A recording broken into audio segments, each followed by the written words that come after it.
today we're discussing Awo and from a different perspective. So what have we done so far? We've established where he was born, how he grew up, how he went to school. Whether you're Yoruba or not, you're going to enjoy this. And I'll tell you why, because this particular person, and just in case people have been asking me, who is Papa? When I say Papa, it's because I don't call him by name, but Chief Obafemi Awolowo is. So when I say Papa, I'm talking about him.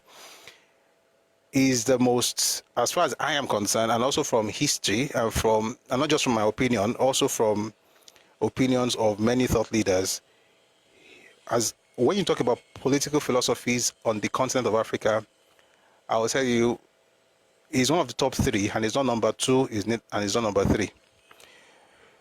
That's who Papa is. Is the brightest mind as far as politics is concerned, and the way he espoused it in a multi-ethnic country like Nigeria. So we're studying him, not just his politics, but also his birth, his childhood, in order to have an idea how he became what he became. So what have we learned so far? We learned that, of course, he was born on March 6, 1909. I'm always closing my eyes because I thought March 9, but I knew it's 2 weeks before I was born. By the way, that's the way of telling you my birthday. Not my birthday, yeah. I was born 2 weeks after Awo. So Awo was born March 6, 1909 in Ikene, Remo in Ogun State. And his father was Evishokolu. His mother was Efunyela, who also became Mary after she was baptized. He went to school like every other child. But after his dad died when he was around 10 years old, he couldn't go to school. He had to relocate to Abeokuta, lived with his uncle and his grandmother, had to do all kinds of things in order to get to school. He had to work as... surely you were not born 2 weeks after Awo. Did you catch that? I was born 2 weeks after. But I'm sure you get the point. All right. I was talking about birthday, not date of birth, by the way. All right. So he worked as a laborer. He worked as a houseboy, just trying to get enough money to be able to finish school. And eventually, worked, he had to sell firewood. He had to fetch water to sell. But eventually he was able to get what he wanted. And at the age of 17, he finished primary school. No, March 20. 2 weeks is 6 plus 14. Awo is March 6 and March 20. All right, so back to Awo. So he finished primary school in 1926. Then he went on to secondary school, Wesley College in Ibadan. But he only spent 1 year. Well, not secondary school, actually. It was supposed to be teacher training college. But then he spent a year, and then he preferred to go into shorthand typing. So he did some work as a teacher for about 2 years, and then he started working for a company, a German company in Lagos. After a while, he was laid off because the German company wanted somebody that... Nepotism, sha. Know me, I know you. Eventually, he was back in Ibadan, working in the same school he had trained in. He worked as a clerk, so he worked as a teacher, a typist, a clerk. And then eventually he got into journalism writing, and then from journalism that couldn't pay much. Then, by the way, it was while he was a journalist that he first met Dr. Nnamdi Azikiwe. Azikiwe was then just a 30-year-old guy who returned to Nigeria. This was 1934. And Awolowo was covering the event. He was speaking. Zik spoke at 3 different schools in Lagos Island, and Awolowo was there to cover the event. That was the first time they met, and he considered him to be very bright, brilliant. He was an orator. Although he used big words, I had to look for a dictionary to understand what he's saying. But then again, for his time, he was really, even for any time, he was a great speaker. All right, so that was the first encounter. Eventually, Papa had to stop being just a journalist because they couldn't pay as much, and so he went to business. First, he did money lending. So they will lend money to people and they make profit off of it. Then he went into produce buying and also into transportation. So Papa did work as NURTW. He was even the secretary of the association. And that's also one of the reasons I was saying yesterday jokingly that we shouldn't look down on anybody because you never can tell. Let me just quickly read something from his life in the 1930s. 1930s. 1930s. It says, I was secretary of the Nigerian Youth Movement, Ibadan branch, and that's what we're talking about today, Nigerian Youth Movement. Executive member of the Yaba Club, Assistant General Secretary of the Nigerian Motor Transport Union, and the Secretary of its Ibadan branch. secretary, sorry, secretary of the Ibadan branch of the Nigeria Produce Traders Association. So it was buying produce. Basically, you buy either from the farmers and sell to the big companies, or you buy from the mercantile houses and then you sell to, bigger firms. Essentially, he got into that because he raised money from friends. They started this corporation. It had this very interesting name. I should quickly look for it. Progressive Economic Corporation. So they put money together, but it was the agent. It was the one buying. And they made a lot of money and they were doing so well. Everybody got their money back. And then they reinvested some money for the next, season. And everybody projected that they were going to make a lot of profit. But then there was a bust and everybody lost money. And that was how the company came to a screeching halt. At that point, everybody lost money. And then it was around the same time he got married to his wife, Madam Hannah Idowudideolu Awolowo ni Adelana. He got married at the age of 26. It was in December of 1937. And then, of course, he was still in debt. But then he said something that I think I should quickly say on this matter. On the matter of the debt, people were asking for their money back. And then after a while, he had to consult with the lawyer, and eventually had to do some research. And then he came to the point where he said to them, listen, I'm not a debtor. We did business together. It didn't work out. There's a reason for this also. Stay with me, please. I didn't borrow the money to do business. We did it together and the business went bust. So I'm not the one owing anybody. And so by the time he was done with that, everybody understood that, they could be friends again, but they couldn't bother him about the debt owed, because he's not supposed to just bear the liabilities alone. So they're going to share that. Why is that important? Because of what he did 18 years later. So the business problem was in 1937, the same year he got married. And then he had to spend the next 5 years paying debts from 1938 to 1942. And around the time when he was owing people money, they had to auction his property, his personal property, his house. It was uncompleted at the time.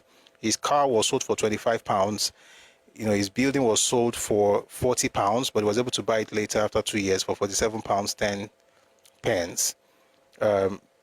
His clothes were sold, and I'm saying this thing just to make it clear that Awo is not just the Awo that we all know, only Bere, only story. There's only Ton.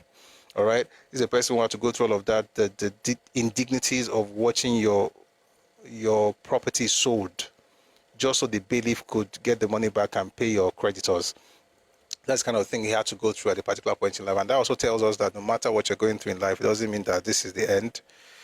Who would have known that someone like that would turn out to be the first premier of Yoruba, of Southwest, of Western region, and then go on to be the most important philosopher in African politics. Although they had that problem, and in the late 30s into the early 40s, he did something in 1959. I'm going to quickly read that before we move on with today's topic.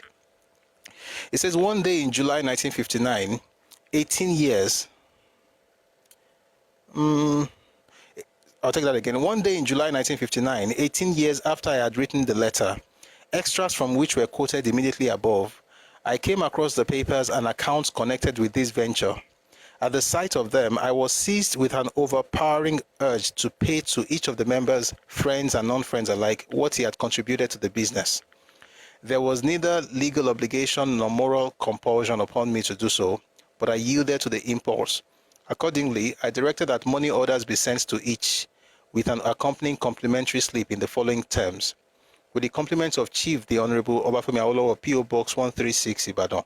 When the Lord turned again the captivity of Zion, we were like them that dream.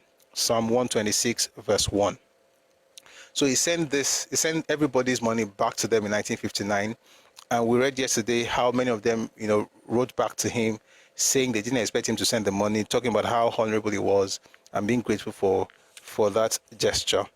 And then he talked about how something also that I should quickly read, how in the midst of these problems that he was having then in 1939, he wrote something in his journal a day after his 30th birthday. He says, he wrote, after rain comes sunshine, after darkness comes the glorious dawn. There is no sorrow without its alloy of joy. There is no joy without its admixture of sorrow. Behind the ugly, terrible mask of misfortune, lies the beautiful, soothing countenance of prosperity. So tear the mask.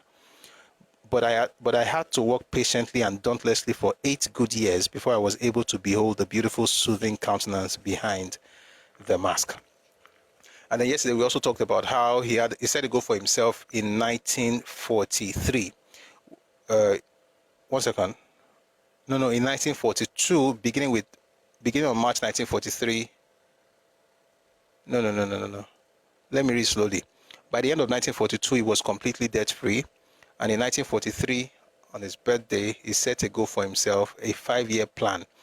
And he talked about how he spoke to Ernest Ikoli about it. And one of the things I didn't mention yesterday is also the blessing of, or the importance of having accountability partners. So Ernest Ikoli was his boss in the Telegraph, but he had become a person that he could also talk to. So he says here, by the end of 1942, I was completely free from the shackles with which my business debt had enthralled and cramped me. Thus financially liberated, I resolved to make a last and powerful bid for the attainment of my ambition. What's the ambition? To become a lawyer. When did he plan to become a lawyer? While he was in Abeokuta going to primary school. He saw lawyers, he saw the wigs and gowns, and he wanted to be like one of them. All right. So he says, thus financially liberated, I resolved to make a last and powerful bid for the attainment of my ambition. I set a time limit for myself. If by the time I was 40 years old, I had not acquired the requisite funds to proceed to the United Kingdom to study law, I would settle permanently to a business career.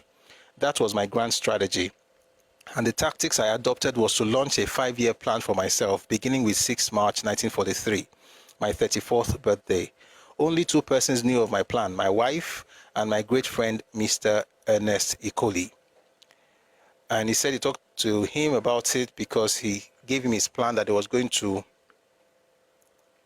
make himself formidable intellectually in the next 4 years. He said, I will make myself formidable intellectually, morally invulnerable, and to make all the money that is possible for a man with my brains and brawn to make in Nigeria, and to acquire a profession.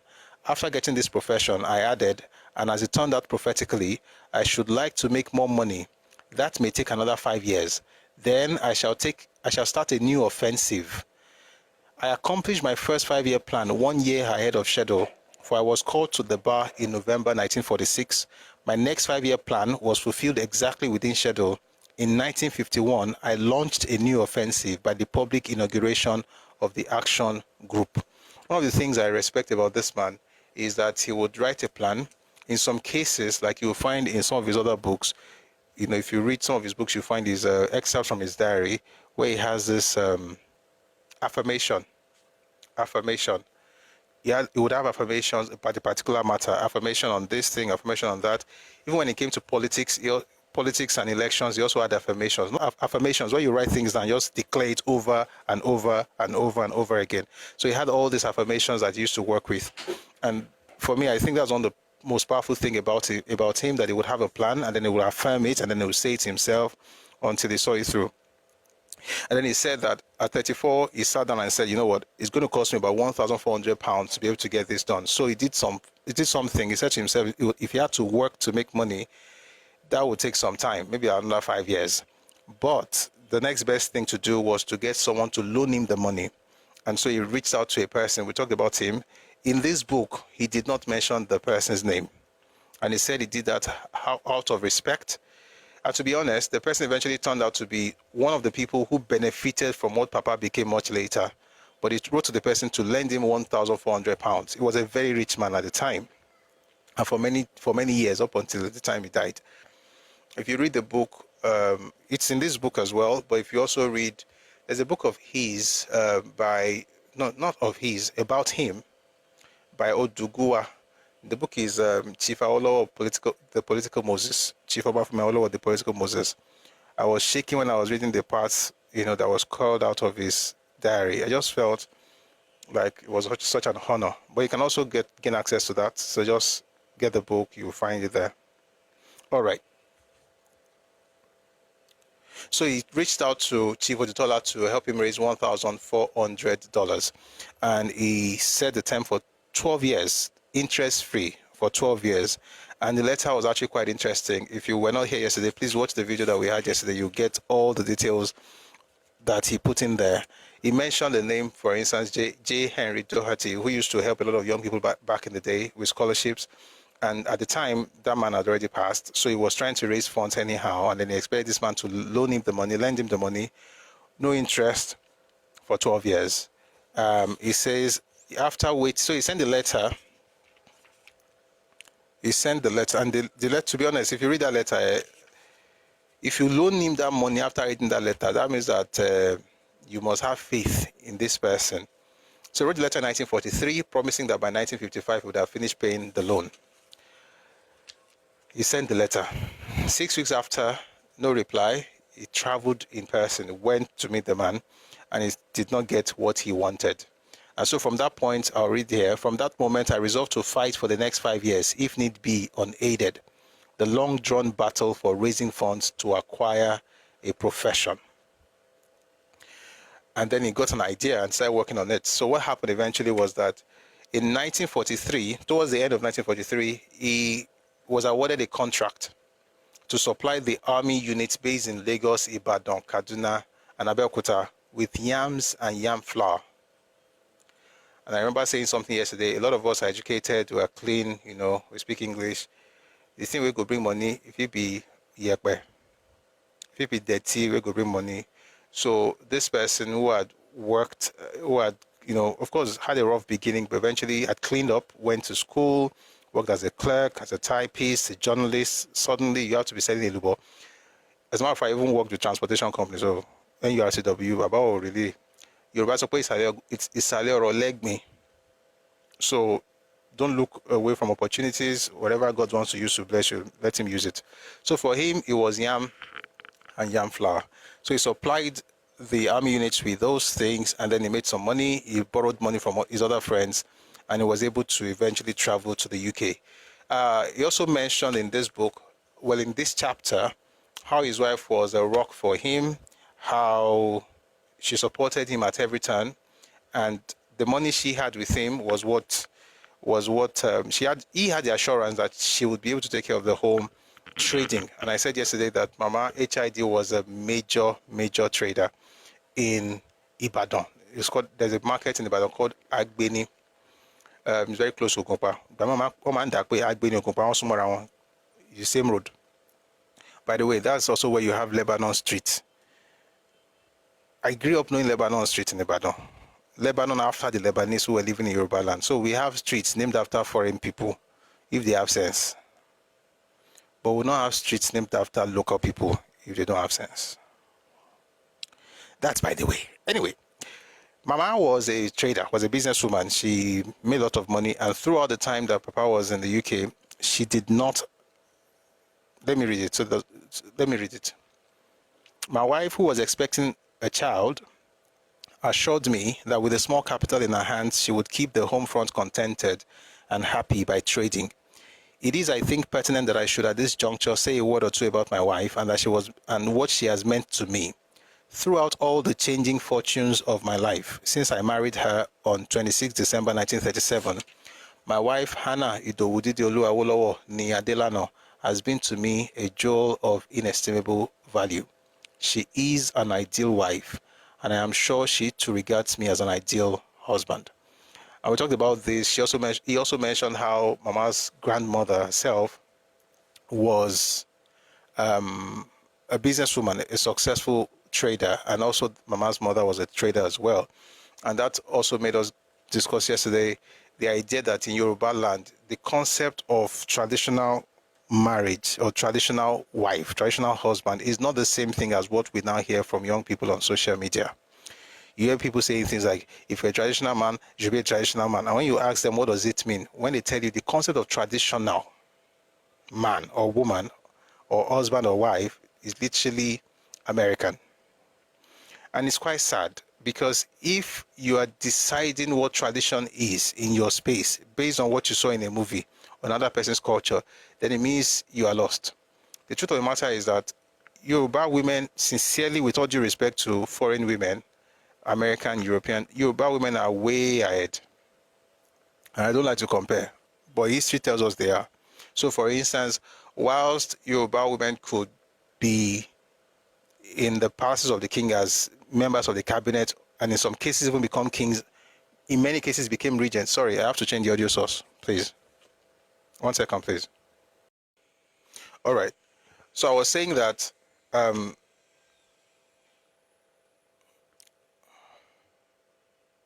Yoruba women could be in the cabinet of the kings in Yoruba land. In some cases, they were also queen regnant. Queen regnant is a female king. The word regnant means reigning. So Queen Elizabeth was a queen regnant of England. But Queen Camilla is queen consort. She's the wife of a king. So you don't necessarily have to become the wife of a king to become a queen. You could also be the one that's reigning as queen. So we've had Yoruba women who were queen regnant. In Ife, we had a queen regnant known as Luwo Bagida. In Oyo, we had a queen regnant known as Orongpotoniyo. They were women, but they were Oni Luwo, and then you had Alaafin Orongpoto. So we've had women go that high. We've also had women as regents in many kingdoms, especially in the Ekiti, Ondo axis of Yoruba land. We had women who were traders, we had women who were businessmen. We never really, in our culture, in our history, have women as homemakers full time. Nah, it's actually foreign to us. We copied that. And we're copying it 100 years. We copied it after the British got to Yoruba land. So when we say traditional housewife in Yoruba land, we're not talking about a woman who does nothing else but takes care of the home. And there's nothing wrong with doing that. If that's what you want to do, that's fine. But it's not because it's traditional to us. What our women have always done is they've always been involved in trade. And the least you see them do is maybe they are selling stuff they go to the market, to the farms with their husband, and they sell the produce in the market. Or you see them plaiting hair. But beyond that, they were merchants. They sold clothes. They sold beads. A very good example, like I mentioned yesterday, is Olokun.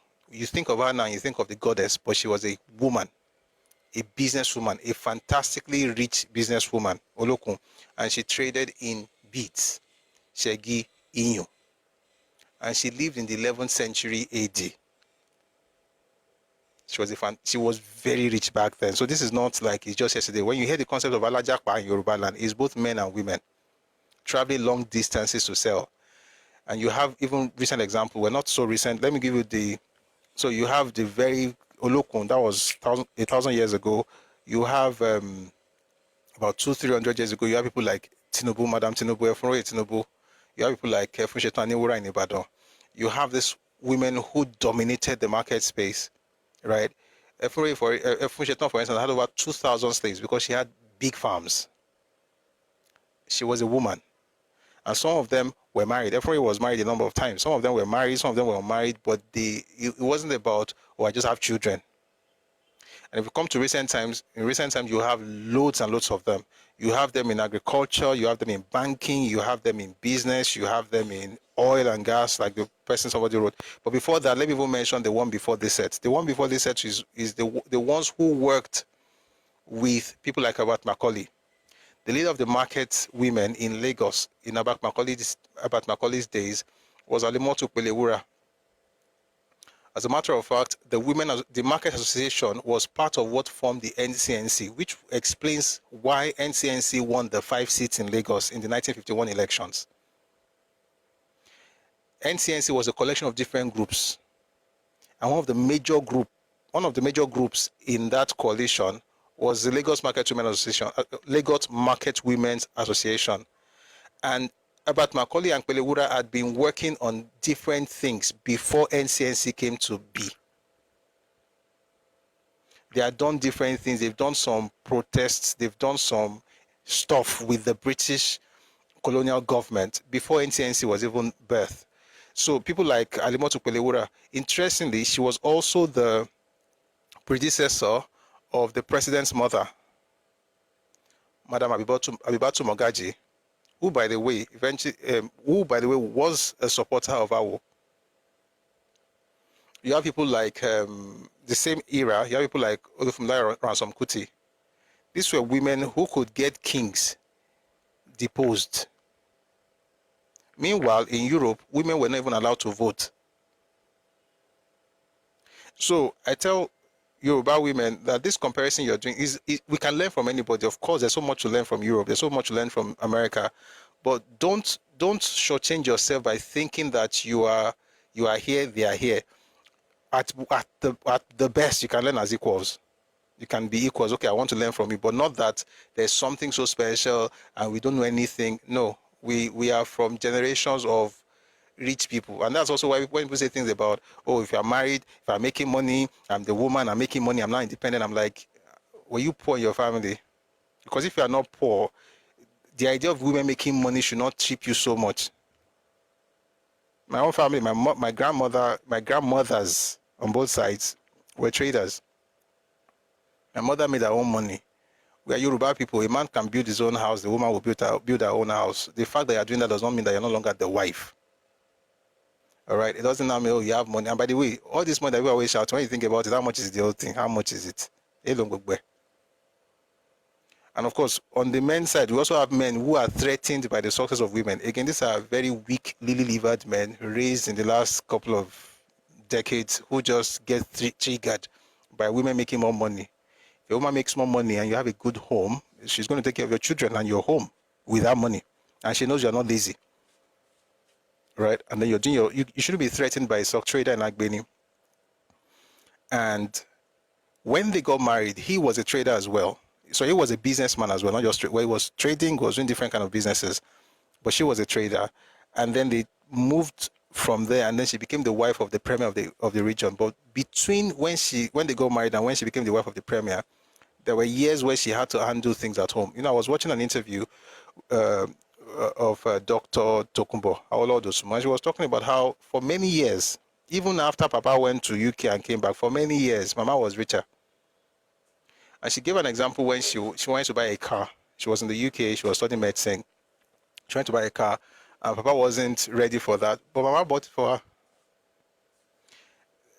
I'm just saying that when we copy people, it's not just about, oh, we don't go agree or politics.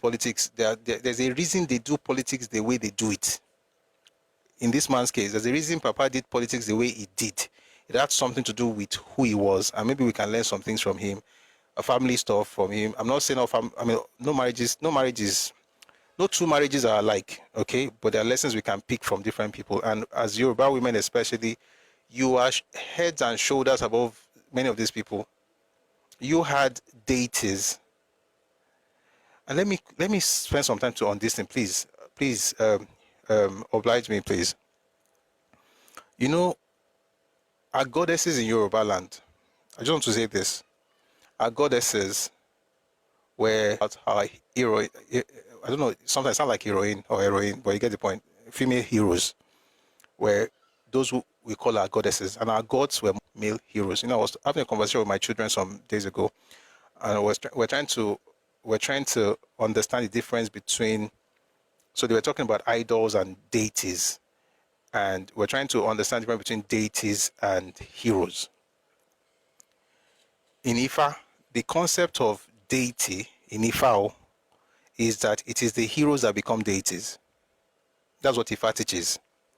In your Londorisha, human beings become deities. I'm not saying there are no spirit beings. There are spirit. I'm not talking about Eromole. I'm talking about Orisha. I'm going somewhere with this. And one of the ways I also want to talk to you about people generally, regardless of your religion, when you see, this is what I told my children, this is true by the way, when you see Ere, there are Eres that are idols, but I assure you, a lot of the Eres you see are actually the pictures of the time. That's the way to have the memory, the image of the person. The same way you have your pictures taken today is the way you have to create a ray for that person, not necessarily for worship or veneration, but just as a way to preserve the image of that person. I'm going somewhere. Now, a lot of our heroes are the ones we call gods today. And I've said something before, and I'll say it one more time. Well, not one more time. I'll say it again and again and again. While some people can embrace the spirituality behind the deities, all of us have to learn from the humanity of the heroes. So there's the spirituality of the deities, there's the humanity of the heroes. And the mistake we make generally in Yoruba land is that we conflate the two. We think when we see those beings, all they are is deity. And so the only thing we relate with them is like, oh, the spirituality, spirituality. I talk to my children about some of our own ancestors in our own family. A number of them are deities today in Yoruba land. In other words, the relationship that many people have with those personages is that of veneration and worship, and that's okay. But if I want to learn from them, I cannot learn anything from them as deities. You don't learn from deities. You have to appease deities. You have to appeal to deities. You have to venerate deities. But you can learn from heroes, regardless of your religion. And in Yoruba's case, our heroes are not just men, they're also women. So in our stories, you will have people like Moremi. Tori Moremi la ṣe ń ṣe ọdún èdì nífẹ̀ẹ́. Moremi is ó ṣe bọ̀, but beyond that is what she did. So when you think about our humanity, you are able to learn something, which is why I thank God that Awolowo was born when he was born. You know why? Because if he was born in the 14th century, the only thing we're going to be discussing for the most part will be the spirituality of the deity that Awo has become. When we say Awolowo, we think of the Orisha, and I believe it's an Orisha, regardless. Excuse me. I believe Awo is an Orisha, regardless of whether Teposori about Teposori is an Orisha. But I'm saying this generally, and I'm going somewhere with this. We have to be, if we want to evolve as a people, because you study your mates, like China, like England, you study your mates as Yoruba people, and you're like, there has to be a balance between the spirituality of the deity and the humanity of the hero. And you cannot replicate anything from deities. There's nothing to replicate from deities. Deities are spirit beings. But when you see them as heroes, and they were heroes before they became deities, by the way, when you see them as heroes, then you can learn things that you can replicate, which is what we are doing with Awo now, which interestingly is what myself and my children also discuss about a man like Oduduwa. His strategy, his acumen, business acumen, his political acumen, his ability to build cities, his ability to change the status quo. Those things you can only learn when you see the hero in that person. Not in any way discounting those that see the spirit, the deity in them, but you have to do that. Now, the reason I said all of that, by the way, what I just said right now, very, very important. And I think it might be the only way. I say might, I didn't say it is the only way. Or it's going to be a very, very important way to be able to pass on the lessons from our ancestors. And by the way, I study the lessons because thankfully these days they are being written down. So that we don't just have to learn it by rote. We can now write it down. The only way you can appreciate what they have done as a philosophy is if you see them as heroes. I don't know why I'm spending time on this, but it's important. When you study China, what you see is, although some people practice Confucianism as a religion, most people in China take Confucianism as philosophy. So when you see Confucius in their mindset, they're able to discuss Confucius in schools. They're able to discuss Confucius in boardrooms because they're thinking about his philosophy, not the spirituality of it. That doesn't mean there's no spirituality. It exists, but they have decided to focus on the philosophy. And that's how we can grow society. Or else we'll just be shouting, heaven, fire, God, great. And it happens in every religion. Some Christians also do this thing. All you see in Christianity is heaven, not the principles. I said all of that to say this. In Yoruba land, we also have, not only do we have heroes, we have heroines, we have women that we look up to. Our women are not just put in the back burner like, oh, they don't really matter. They've always mattered. We see women, when you get to a particular age, even sometimes, even as girls, they are looked upon as mothers. That's one interesting thing about Yoruba land. Culturally, women are looked upon as mothers in terms of respect. Okay?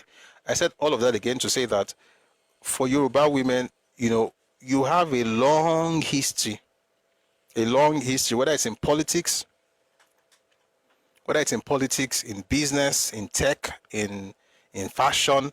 In fashion, for instance, the main person who revolutionized fashion forever in Nigeria is Folashade Thomas. She's your mother, okay?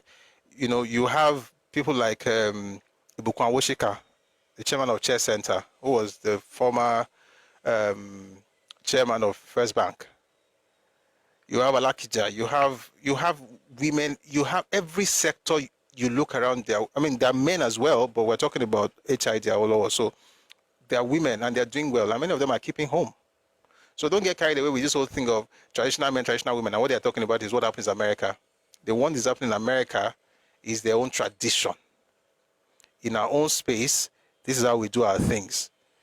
But can we learn from them? We can learn from them. But women are not just raising children is a flex, but beyond that, women also contribute to national development in Yoruba land, and it's nothing new. Having said that, let's get back to the book. So he says, while he was away, the woman, Mama HID was pregnant with the fourth child, but then he says she always sent me good news every week about herself and the children. In fact, let me read this part. I owe my success in life to three factors. I'll take it from the beginning. I do not hesitate to confess that I owe my success in life to three factors: the grace of God, a Spartan self-discipline, and a good wife. Our home is to all of us the United Kingdom. Besides, she always sent me good news every week about herself and the children. But when I returned home, I learned that she had passed through many anxious. It's their own tradition. In our own space, this is how we do our things. But can we learn from them? We can learn from them. But women are not just raising children is a flex, but beyond that, women also contribute to national development in Yoruba land, and it's nothing new. Having said that, let's get back to the book. So he says, while he was away, the woman, Mama HID was pregnant with the fourth child, but then he says, she always sent me good news every week about herself and the children. In fact, let me read this part. I owe my success in life to three factors. I'll take it from the beginning. I do not hesitate to confess that I owe my success in life to three factors: the grace of God, a Spartan self-discipline, and a good wife. Our home is to all of us and our children, a true haven, a place of happiness and of imperturbable seclusion from the buffetings of life. It is on record to my wife's credit that she never made a financial demand on me throughout my stay in the United Kingdom. Besides, she always sent me good news every week about herself and the children. But when I returned home, I learned that she had passed through many anxious times with 4 children, the oldest of whom was only 5 when I left home, and the youngest of whom arrived 4 months after my departure. It is a matter of joy and profound gratitude to Almighty God that our mutual love and devotion has been richly blessed. We have 5 children, 2 boys and 3 girls. And I said the last of the children is Mama Dr. Tokumbo Awolowo Dosun, who was an ambassador of Nigeria, I think, to Switzerland or Netherlands, one of those two. You know, let me check. See, here, it's better for me not to say something. Once I'm not sure, I have to check so that we don't run with I don't want to run with the wrong narrative. 1 second, please. Yeah, Netherlands, not Switzerland, Netherlands. So she was the ambassador from January 2000 till July 2003. That's Ola Tokumbo Awolowo Dosumo. So she's still alive, and she's a fantastic person. She's a wonderful woman. All right. So he went on from there. At this time, by the way, in 1960, she was still in St. Anne's School, Ibadan. By the way, one of the things we also mentioned is that while he was working, when he wanted to go to the UK, he had 3 plans in life. When he was planning that, when he was drawing his 5-year plan, three things was to become a politician, a journalist, and a lawyer. And he said law, because that was how he was going to make money. You know, eventually went into journalism, and he established the Tribune newspaper. And I said it the other day that it's the oldest surviving newspaper in Nigeria. It was founded in 1949. celebrating 75 years last year. All right.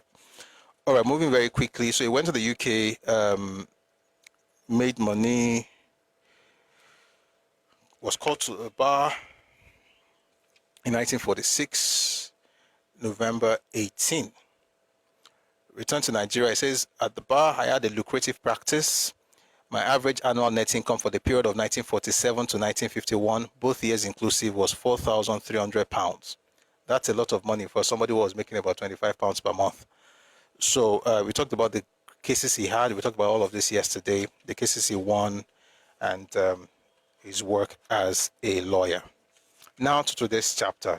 All right. So we're going to read chapter 10 of this book. The book again is the book is Awo, the autobiography of Chief Obafemi Awolowo. You can get it on Redomi Books. I should quickly type that just in case you haven't seen it before. And you can also join the Telegram channel. You'll be able to find pages and resources from different materials on Telegram, on the Telegram channel. So please take advantage of that. The books there are for sale though, but Redomi Global is where you find resources that can help you. But you know, some pages here and there are also on that channel. So let's go to chapter 10 of Awo, the autobiography of Chief Obafemi Awolowo. The Nigerian Youth Movement was the first nationalist organization ever to make real efforts to bring within its fold all the nationalist and politically conscious elements in Nigeria. Let me say something. This thing we're about to read, this is one of the most important bits of this. I mean, everything is important. But if you're interested in its politics, this is where it started.